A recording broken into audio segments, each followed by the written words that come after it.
stop saying you're better and start looking like you're better. Stop saying that you provide the most robust service and create a website that conveys that to people. So if you spend 3% of revenue or some very nominal amount on marketing and lead generation, you can pentuple or even 20x the level of growth and prosperity of the average MSP just by understanding that to run a business successfully, you can't put all your eggs in the service basket.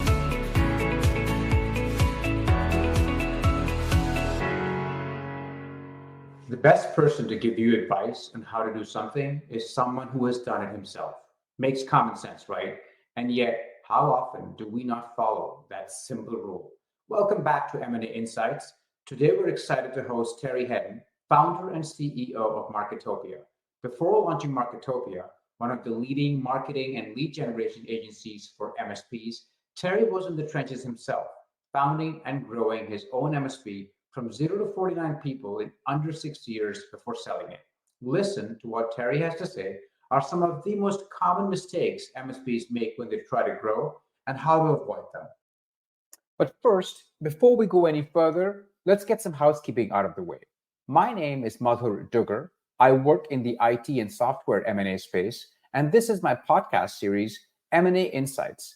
If you are interested in having a conversation around the strategic direction of your firm, are looking to grow your book and want some marketing and business development help, or are an investor looking to make an acquisition in the space, write to me at podcastwithmadhur, that's MADHUR, @gmail.com, or reach out to me on LinkedIn.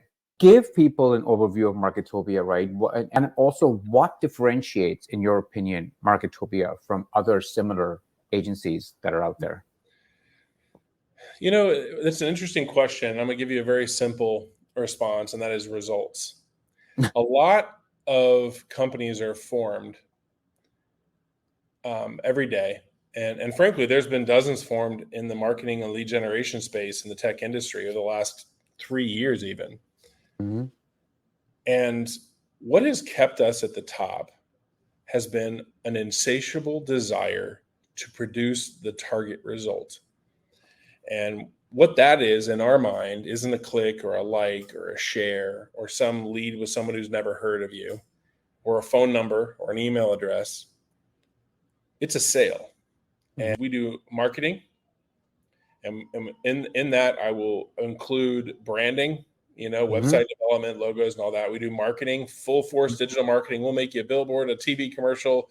We'll do social post, pay-per-click for lead generation with Google or Bing or LinkedIn or Facebook or anything like that. We'll do lead generation in a digital marketing sense.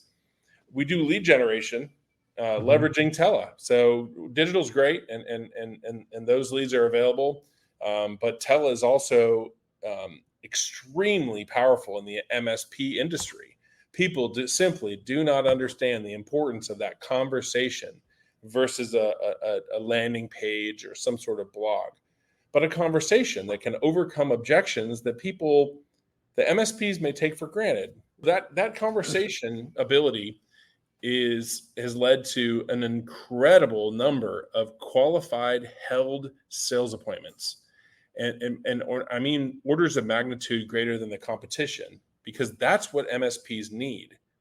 They need to be sat down in front of a prospect with a cheat sheet about that prospect and what they're interested in, the pain points they have, the goals they have, the needs they have around technology, and then physically sat down with the prospect. And I found that if you do that, you can help companies explode. What do you think are some of the most common marketing mistakes? And I'm using the word marketing broadly, but you get the idea, lead generation marketing. What are some of the most common mistakes that MSP owners make in this space, and how does Marketopia help them avoid these? It's a good question. And I've got a decade helping hundreds of MSPs. And so I've been on the right side of this and the wrong side of this. But a few things come to mind. First of all, a lot of MSPs focus on the cost of what they invest in. So they'll buy a class or a toolkit or a club membership, like a peer group that's supposed to be the answer to their problems. And they'll spend 100, 500,000, maybe even $2,000 on these things. And you talk to them, they're part of it and they feel good about themselves. They're making investments and they're doing something about this problem that they have of lead generation. But when you ask them honestly, they'll tell you they get no new sales appointments a month, or they'll get one. In fact, some of the biggest marketing companies in this industry, their average customer gets no net new leads per month. So that's one thing, is focusing on the cost of what you're doing. Number two is focusing on doing enough to achieve the goal. A lot of people, when they get into big things they don't understand, they want to dabble. They want to like phase 1, phase 2, phase 10, phase 20. Then once we get through 20 phases, then I'll be on track to achieving my dreams. And you're like, dude, your steps are so small that you might go from 0 leads a month to 0.5 leads per month. Well, that sounds like a huge improvement, and statistically it is. When you're only getting one swing every 2 months, you're going to strike out way more than you would be if you had a swing a day. And so they don't do enough things. They kind of come in, they half it, that's another thing. And then the third thing is that they trust the wrong people. They trust someone guy who's got a watch that's fancy, or some fancy car, or sounds good on stage, or has got a very powerful sales pitch, but has literally never been where they're trying to go. He's selling like a wizard behind a curtain kind of concept. The best mentors and advisors and people to follow are people who have been where you're trying to go. So if you want to sell your MSP for $5 million and retire, hire someone who's sold an MSP for $5 million and retired. If you want to learn how to sell, hire someone who's sold an enormous amount of managed services, right? Like, be careful with who you trust. And our industry has a temptation to follow what I call false prophets, people who sound good, look good, maybe even offer something that's very inexpensive, only to find out that the net result is that 3 years from now, they're exactly where they are today. And it's a shame. And frankly, I was just talking with a great dude, a very powerful person in the industry late last week, and he felt the same way. It's like, how much more successful we would be if we just taught people how to pick a vendor. How do you pick a trusted advisor? If you're, like, when I got a new CPA, if I didn't find out where their education came from, whether their clients get audited, how many of their clients have gone to jail for tax evasion, if I didn't have that knowledge and bought them, all of those consequences are on me. I want to hire people who are very strong where I am weak. When I come to like filling my holes in my leadership team, focus on the cost of that person, focus on the ROI. Focus on hiring people who are experts in their craft that can help you fix your thing. And I feel like a lot of people in the MSP business, man, they'll save a dime and cost themselves $1 million. And I see it over and over again. And I'll literally like, dude, you're twice as much. I'm like, well, man, the average customer that buys this plan produces 10 new sales appointments a month. Right. With your 40% close ratio, that's 4 new clients a month. How many new clients did you get in the last 2 years combined? What advice do you have for MSPs to stand out in this crowded market where they're getting so concerned about competition? It's a fair question. Yeah. I think I'll provide some positive news here. It's a very easy industry to win in. It's an industry of service professionals, primarily good people. As a matter of fact, I don't know of a single industry that has better people in it than the managed service provider industry. Salt of the earth, good human beings. Yes. Care about their customers, care about their employees. And so they focus on providing superb service, that the path to prosperity is spoiling your customers with great service. And that's their passion. And I don't blame them for that. I really don't, right? Nothing is easier to come and leave than a happy employee and a happy customer.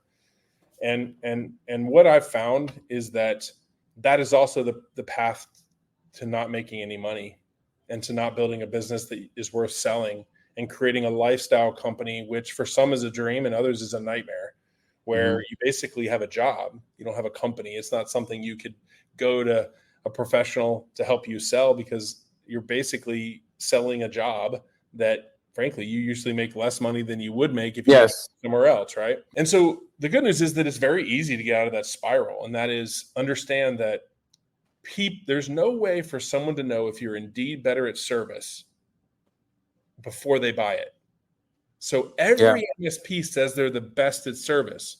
So that is not a form of competitive advantage at all when it comes to client acquisition and growth. It's important to take care of your customers, but what you really have to do is provide the level of service that they're expecting and manage those expectations based on what they've purchased, right? Mm-hmm. Invest the rest of the money in changing the perception of the level of quality and service that you provide. In other words, stop saying you're better and start looking like you're better. Mm-hmm. Stop saying that you provide the most robust service and create a website that conveys that to people. So if you spend 3% of revenue or some very nominal amount on marketing and lead generation, you can pentuple or even 20x the level of growth and prosperity of the average MSP just by understanding that to run a business successfully, you can't put all your eggs in the service basket. You have to distribute your capital around the company and have a sound financial base with good accounting. You have sales and marketing. That's something you invest in and you give capital and attention to. And then, of course, service. Do you think that the rise of AI and automation will significantly impact the MSP industry? And if so, like how and what should MSPs be doing? I think it represents the single greatest source of revenue, profit, and growth that this industry has ever seen. I think it dwarfs cloud. The impact to society will dwarf cloud. So in the short and medium term, I would tell you that MSPs need to get on board helping their customers capitalize on what AI can do for them. I see AI as an exoskeleton, much like Iron Man. You have human beings that are then given superpowers with the provision of this exoskeleton. That's how I see AI. And so there are a lot of MSPs that are doing the same thing with AI they did with cloud, which is avoiding it and pretending it doesn't exist. I called it the ostrich strategy to cloud, which is to bury your head in the sand and hope this whole thing passes over. It is not going to pass over. Ask every content writer in the world what AI means to them, and they will tell you that it's an existential threat to them. Their entire life has been built on something that is now capable of automation. So that in the short to medium term, I would say embrace AI. Create a team that leverages AI to produce an incredible product. Offer your customers a service, helping them leverage AI to create a competitive product and an amazing service to their client. Bring down their cost to be more competitive and drive more profit to the bottom line. I think that's a sound strategy that will last years. I see the short term is very positive for the MSP. Long term, your guess is as good as mine. Yeah. I think there is a chance that AI is able to replace, many white and blue collar jobs, from farmers to venture capitalists, and helping them automate so much of their function that we have a society where we just simply don't have much work to do. That is scary, but I think that's a lot further out than people realize. I feel like AI is on this part of the growth curve in terms of capabilities, but it's going to level out. And then the future is going to depend on the brilliant minds of this world leveraging technology to get the growth rate back going again. It's a long way from replacing anything right now. Yeah. But I could absolutely see it replacing humans in farming, and I could see it absolutely replacing people in accounting. It's got the capability, but that's further away than people think. The people who are talking about that occurring in the next year, 2 or 3 or 4 or 5, are people that have a financial investment that are trying to see that maximized. I see realistically that technology, the future remains to be seen. How good it will end up being, it remains to be seen. But it's not a 2024 problem, 2025 problem. Yeah. MSPs have an opportunity to make a tremendous amount of money, create a great business, leveraging AI to take away some of the menial tasks that are annoying and no one wants to do them, and to increase their profit and growth rate. And they do that by bringing the technology to their company, by hiring vendors who leverage AI, and then bringing that technology to their customers and finding a way to monetize providing that advisory service and understanding that their business model isn't about VoIP or laptops anymore. It includes cloud and AI. That's part of their suite of products. And there's a lot of money to be made at a huge price premium for advice. You got a great conference coming up, GrowCon, right? It's in December, early December. Is that right? Yeah. What can attendees expect from GrowCon this year? GrowCon is a very unique show. It's where people come and we're able to inspire them to envision their future and then help them fill the gaps in their business to achieve it. And this year, we're really going to emphasize profit and valuation. So Marketopia has brought in some vendors that are really good at helping people monetize the investments they've made in their business. We've got some great content and experts that we're going to put on stage to help people increase their profit, increase their valuation to the market, help them understand all the different exit options that are out there, from ESOP plans that can sell your company to your employees, to giving it to your kids, to selling it to an angel, private equity, public corporation, M&A roll-up. I mean, there's a lot of different ways to exit the managed service business. So we're really going to start with that this year because we want everyone to start off at GrowCon envisioning their future and their timeline to getting that future, because that is the foundation by which we're going to build from, which is we're going to get you there and then we're going to teach you how. And we're going to teach them how to get more leads, close more sales, and make more profit. And we're going to do that over a 2-day, from on stage, in a grand setting, the St. Petersburg Coliseum. It's a super cool venue. And then we're going to bring them in the office in small groups and peer groups and get into like the nitty gritty and the real stuff. Like, how are we going to apply what we've learned to help our business grow? So that is the third day of the 3-day show. And anyway, I'm really excited about it. For an MSP looking to exit in the next few years, from a marketing and sales strategy, what is the first thing you would recommend that they're looking to investigate? First, I think the first thing I'd recommend is to find that mentor that you trust, who can complement you, and try to make sure that you're on track to selling when you want to sell for the valuation you need to sell for. That you're not just dreaming about this $10 million valuation when you're really worth $250,000. Then figure out what knobs you need to turn. Do we need to drive EBITDA? Do we need to drive revenue? Do we need to drive growth rate? Right? Like, what are the knobs we need to? Product mix. Are we selling too much hardware and not enough managed service, recurring cloud? Are we creating a business that's worth what we need to be worth? And then for most of us, we'll find that we're not where we need to be, that we're fantasizing about what our business is worth, and we don't find out potentially until it's too late. We get to that health event or life event where we need to sell or want to sell, only to find out that we've been kind of running a business as a hobby a little bit, and we're not where we need to be. And so for most of us, we need to accelerate our growth rate. We simply need to get bigger, increase revenue of high value, high margin services like managed services, cloud, AI, drive high margin so that we can increase growth rate, increase EBITDA growth rate. And when you go talk to a financial expert and you say, listen, I've got a very stable business with no customer representing more than 3% of revenue. I'm at dropping 65, 70 points margin of gross profit, and I'm driving 10, 20, 30, 40% net profit to the bottom line. That's a business that's worth something. And then all of a sudden, people are blessed with multiple opportunities to sell to people that are competing to have the opportunity to buy versus some fire sale, some desperation sale where you're just trying to get out. And that's what we want to take people. That's my dream, my vision, my passion. My every day is focused on turning those dreams into expectations, helping the good guy win, and helping people achieve the dream of selling their business, which I consider the American dream right now, and doing it on the timeline at the valuation that they want to have the retirement that they've dreamed about. Terry, I can't think of a better place to stop this podcast. That's a very enthusiastic place and a great message to tell people. This has been a fantastic conversation, Terry. I really appreciate it. I think one of the things that resonates really right through the podcast in terms of your advice to people is understand exactly where you are, know where you need to go, and break down what are the steps you need to take to get there, get advice from people who know what they're doing, who've done this before, because that's the only way you're going to find yourself on the right path. Terry, thank you so much. Really appreciate it, and look forward to seeing you soon in one of the conferences, if not sooner, then right back at GrowCon in December.